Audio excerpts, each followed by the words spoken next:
How was your Sunday yesterday? How was your footyless Sunday? Well, it was okay. I went down to Manly Wharf, Matty, yesterday.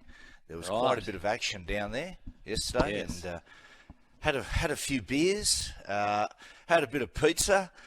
Mate, it was just, that's what winners do. You go down there, eat prawn pizza and drink beer. Right. I didn't think you were there to get the ferry or anything in a hurry, but it's interesting, mate. When we spoke last week off the back of the way that the Knights were performing and those huge crowds and everything that sort of built into that crescendo, there was a bit of emotion in your voice and your feelings as well. So how was the emotion after the game against the Warriors? Oh, Matty, look, it was a disappointing performance. And you spoke about emotion there. I thought emotionally they got caught in the barriers. They were stuck in the barriers. Like the Warriors were right up for it. Like the crowd were buzzing, and they picked up on that, the way that Newcastle did the week before. But they just, emotionally they weren't. They just weren't there. And 16-0 after about 10 to 12 minutes. And, from there, it was always going to be very, very difficult to get themselves back into the contest. Matty, they did. They got themselves back in there, but the Warriors were just too strong.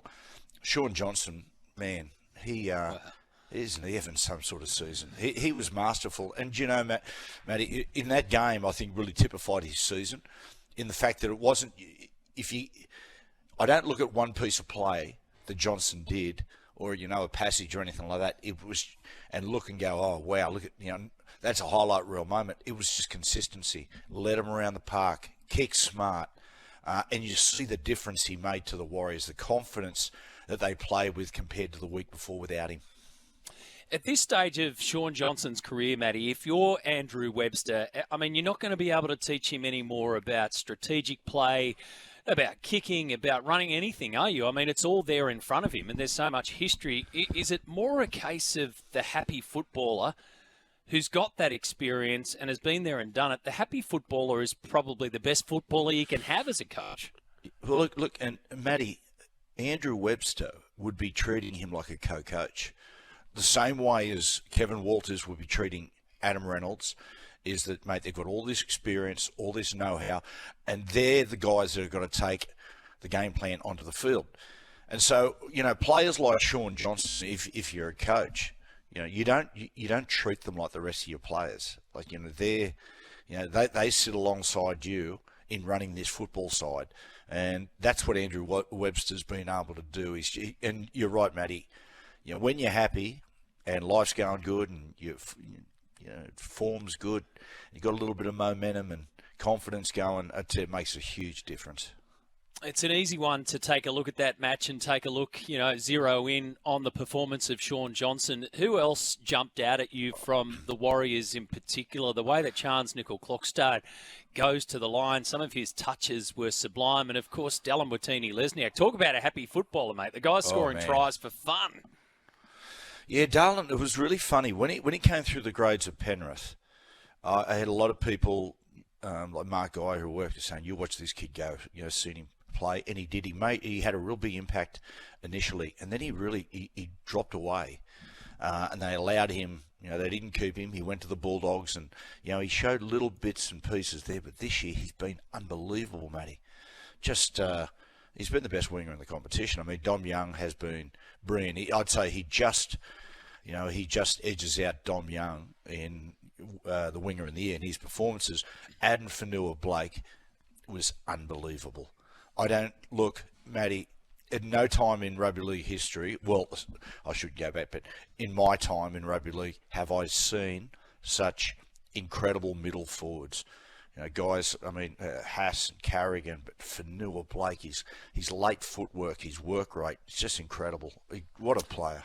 And Webster held on to him too. He only ended up playing 42 minutes of that game. So, he was playing the long game. You'd think that he'd be yanking Shaun Johnson off as soon as he got the opportunity, but he's got this ability to be able to play push me, pull you with his players and playing that longer game. We'll obviously take a look at the Warriors as we think about this coming weekend. But what about the Knights?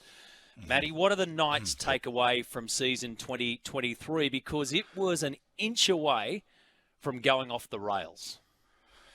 Man, they salvaged their season, Matty. They did. First thing they take away is that certainly in the next 2 or 3 seasons, Kalen Ponga stays at fullback.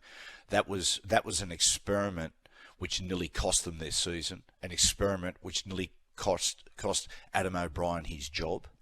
It was a disastrous move for the team, for the coach, and for Kalen.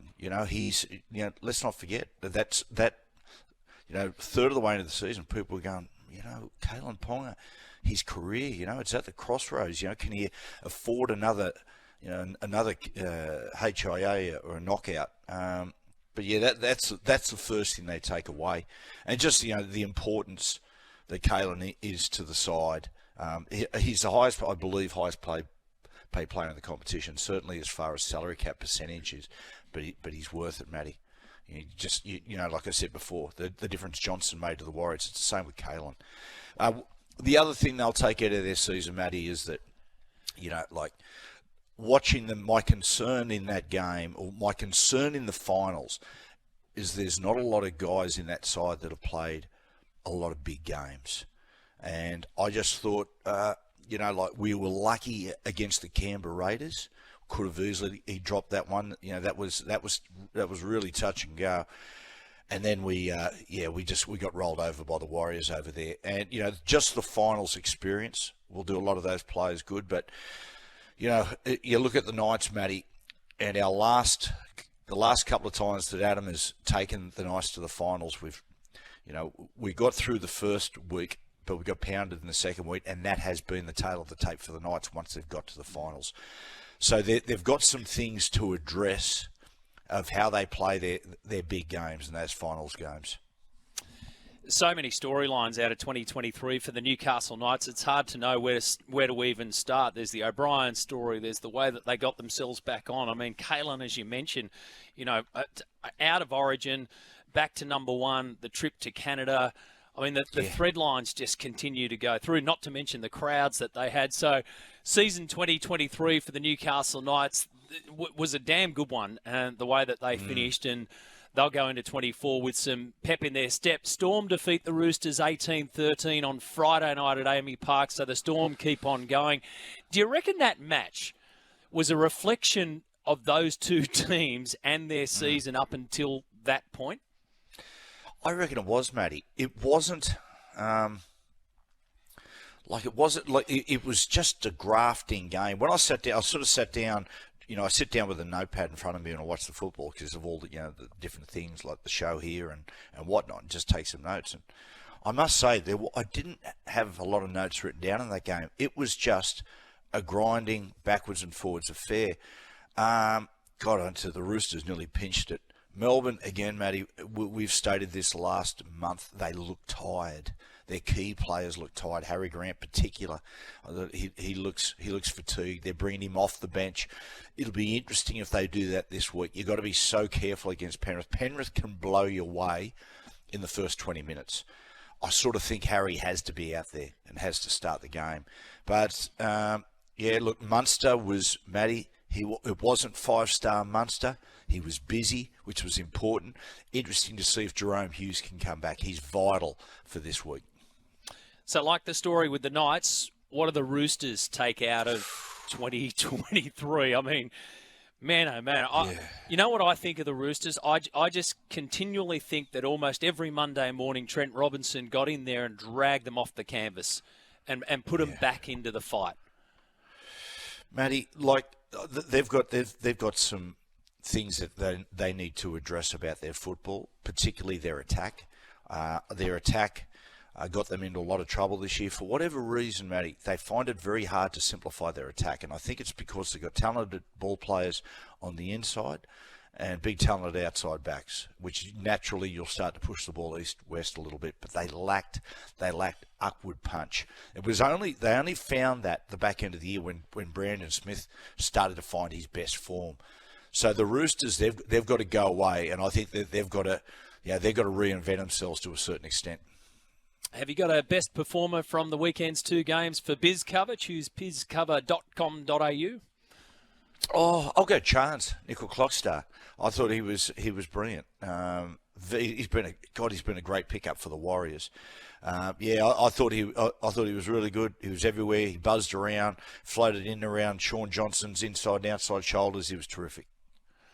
BizCover is business insurance that'll have your small business winning every time. As you can imagine, on this Monday morning, we've got quite a few items on the list. Of course, the passing of Lionel Morgan at the age of 85, the first Indigenous Australian to represent Australia in any major code. Played and coached at Wynnum Manly Seagulls. Was named in the Australian Rugby League's Indigenous Team of the Century as well, Matty.